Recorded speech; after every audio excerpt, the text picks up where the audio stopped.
Welcome to Subramani. I'm going to talk to you about three different people. One is a 23-year-old whose parents are doing well, and she is now making some investment choices about where to invest. One thing which is on her head is some people in her family lost money in 1992 during the Harshad Mehta problem, and that has stayed on in her mind. Believe me, she was born only in 2001 or 2000 or 2001. She's just starting her life, and there is absolutely no reason for her to remember the Harshad Mehta scam, right? She was not there, she was not around, but she remembers it, and she remembers it well, and that weighs in her mind, and so she's gone for a very conservative, say something like 50% debt kind of a portfolio, including plus she's putting 1.5 lakhs in her PPF, and most probably she is likely to file a tax return under the new regime, so which means she is not going to use that ATC benefit. So, but that's how she has decided to do her portfolio. Another case is of a 32-year-old girl who is expecting a second kid, and they are planning to sell their current 1 BHK to make a down payment to buy a 3 BHK, right? So this is the second girl, and she has a very aggressive, she and her husband have a very aggressive, say 80-90% in equity kind of a portfolio. The third person is a 65-year-old who has a very longish portfolio of real estate, art fund, physical real estate, REITs, equity, direct equity, mutual funds, debt funds, and bonds, etc., etc. Right? So this is the third person. What I want you to note in these examples is all the three of them seem to be having a very high risk-taking capacity. Understand, risk-taking capacity is high. The 23-year-old has prosperous parents, but because of some muscle memory from the family, somebody has said, oh, this man was so well off, but he lost money during this scam or whatever, right? So that muscle memory is bothering her, and so she is taking a decision for the long term based on some short-term fluctuations which may have happened in 1992 in their family. But the family's ability to take risk has changed. Her own ability to take risk is fantastic because she's got prosperous parents who will never need her money. She has no other plans. I mean, obviously at 22, 23, the marriage plans are also far away. So she has no reason to keep money in any kind of bond funds. So, but she has chosen that also based on the wrong thing that, oh, in the short run something happened in my family long back. So, right, so eliminating all this is not going to be very easy. What conversations your parents had when you were 15, 16, 17, 18, or you know, somebody of a dad saying, oh, we can't buy a fridge this month because I've lost some money in the market, so let's wait for 6 months. And all these things hit your head and you tend to remember it. So this girl has a high risk taking ability, and she should have a high risk tolerance, and she also has the need to take risk because that is the way she will build her portfolio. This is the perfect example of a person who should be more or less only in equity, because the company, because she is employed somewhere, so her provident fund is anyway going a lot into debt, so there is no reason for her to be investing in a debt fund. She should be in a pure equity fund. Now take this other 32-year-old girl and her husband. He is also about 32, 33. They have high risk taking capacity, absolutely right, but zero risk tolerance for the short term. This is something which they are not able to understand. Their risk taking is all fine, their capacity to take risk, like the first girl, and the first girl also has risk tolerance, because in the short run, if her portfolio were to go up, down, stay as it is, it wouldn't matter at all, because she is not going to draw down.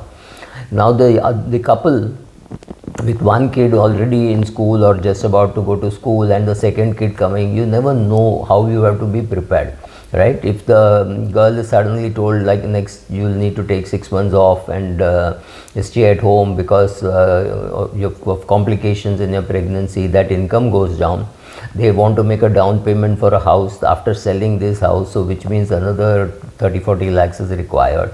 So that you could postpone the house, right? But you're not going to be able to postpone the baby already on its way. So you'll be forced to postpone the house, and maybe 4 people don't want to live in a 1 BHK. Maybe they need the 3 BHK now because her mother could come and stay with her, or her mother-in-law could come and stay with her. So they need space. So you cannot postpone. So here is a case. Where they have a high risk taking capacity because both of them are earning well, so that's not a problem. Parents may not need the money, but parents are not so well off that you can be sure that they will not need the money. For example, if her mother is coming to stay with her during pregnancy, she has to pay for the airfare, she has to pay for her mother's stay. Extra costs keep going up, right, when you are having a baby, and you have to make a down payment for a house. So all this common, and they want to buy the house. They are not taking a house on rent, so they have to sell this house. They have to buy the house, right? In the interim period, I don't know what they will do, but maybe they will wait to buy the house and then only sell this, right? So some of these things might require some hand holding in cash for 2 months, 3 months. All those things are possible.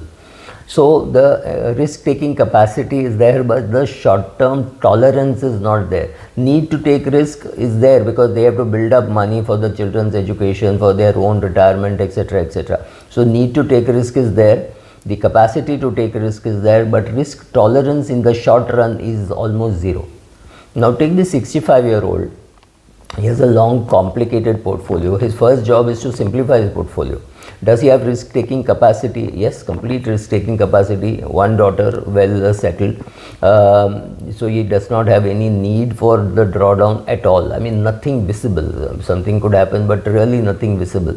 Both the husband and wife are in good shape, and the risk-taking capacity is good. The risk tolerance is high because he's been in the market for a long time. The wife also understands that the market can go up, go down. They have 10x the amount required for their retirement, right? So they're very well off. So therefore, what is missing in this is the need to take risk. There is absolutely no need to take risk. Your portfolio should combine your ability to take risk, your need to take risk, and your risk tolerance in the short run. All these three, when they form, if you draw a Venn diagram, the common portion between these three should decide that this is how your portfolio should be. Unfortunately, people take too much risk, or they are not very aggressive, they are not taking risk, and sometimes after reaching the end of the race, they still keep running. The need to take risk has vanished. You can go and put all your money in bonds or bond funds. It will not matter. Don't take the risk beyond the need to take risk. You've created your portfolio, you're living well. The need to take risk is gone. Simplify your portfolio, right? So this is what everybody should do towards their portfolio. Don't let a short-term fluctuation worry your capital creation in the long run, wealth creation in the long run, right? Understand your. So today, when a person with slightly disconnect between risk tolerance and risk capacity or need to take risk, when you see such people, there are some simple products available like your hybrid funds or your balance advantage fund, your multi-asset fund, which are risky. Make no mistake. Right now you can't see the risk because equity is booming. When equity does badly, these funds will not do well. So when you see a person like this 65-year-old, when he has got too much money in equity, you can remove some money from equity and put it into a multi-asset fund. For that person, it is reducing the risk because he is taking more risk in equity, and for him a multi-asset fund makes sense, right? But for the first girl that we spoke about, the 23-year-old, if she is in multi-asset fund, for her removing money from there or telling her to put more into equity makes sense because she needs to take risk and she has got the capacity to take risk and she's got risk tolerance. All of that is in place. So you see people making these mistakes of saying, oh, in the long run equity will do well. Absolutely nothing wrong with that theory. Over a 10-year period, maybe there is an 80% chance that equity will do well. Maybe even a small cap, mid cap might do better than even large cap. But we are not getting into those debates for the 65-year-old. The need is gone. So there is no need to take any risk. So he can go into something like an equity savings fund, which gives him some sense of equity, but a large amount of debt, because it doesn't really matter whether he gets 8%, 9% or 11%, because his overall portfolio is big. The rate of return doesn't matter. But when you are very young, like this 23-year-old, again rate of return doesn't matter, because the amount invested is very small. She's just starting out on an SIP, maybe 30,000 rupees per month.